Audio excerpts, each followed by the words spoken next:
His father apologized. Often I'm vague about how much of your education you've quite grasped as young as you are. You're right, the truth is endlessly more complicated. I don't pretend to know everything about it. I don't believe anybody does. But let's go on. Of course you have learned how the Lunarians came to be. Human genes needed changing if human beings were to live, really live, and have children on Earth's moon. What you may not have heard about is the other metamorphs, the other life forms that got changed too, many different new kinds of plants and animals and even people. You may not have heard anything about the Keiki Moana. The boy frowned, searching memory. They helped Anton Guthrie once. They swam? Yes.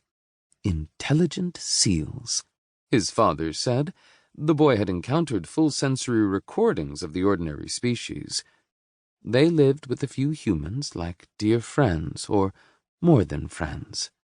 The philosopher paused. But I'm getting ahead of myself. That community wasn't founded until after the Exodus. What's that? Oh, you haven't heard the word.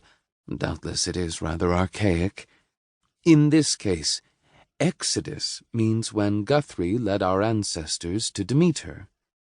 The boy nodded eagerly. And the ancestors of the Lunarians who live in our asteroids.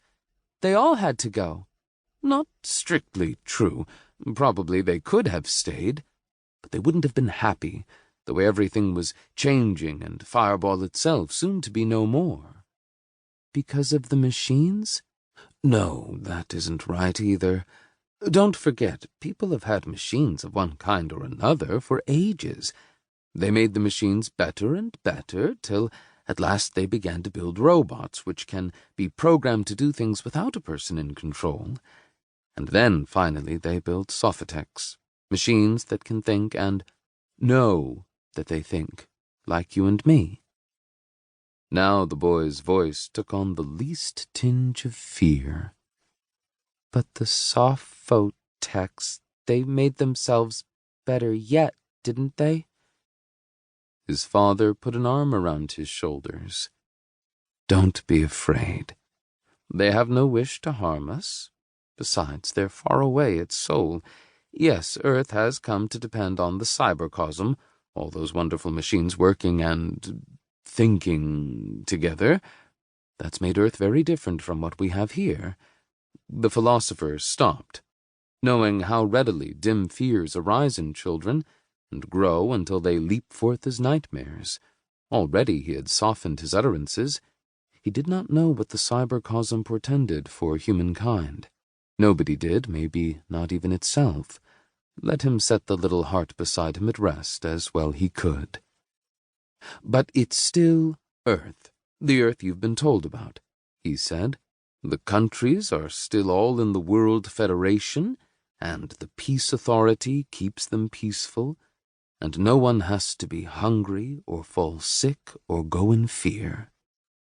He wondered how much softening was in that sentence, for indeed he spoke of a world so distant that no ship had borne any of his kind across the space between, since Guthrie spent the whole wealth of Fireball to bring a handful of colonists here.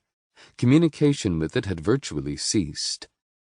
And we are just as different, in our own ways, from what Earth once was. He finished. The boy's mother came into the room. Bedtime, she told him. Kiss Daddy good night. The philosopher stayed behind, meditating.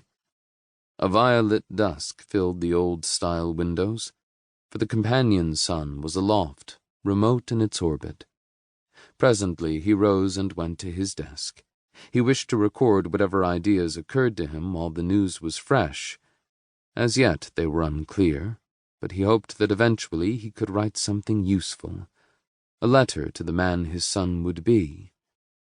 Piece by slow piece, he entered, Few of us will ever fully understand what has come to pass, perhaps none, as strange as it was and is. Surely we cannot foresee how far or how mightily the aftermath will reach.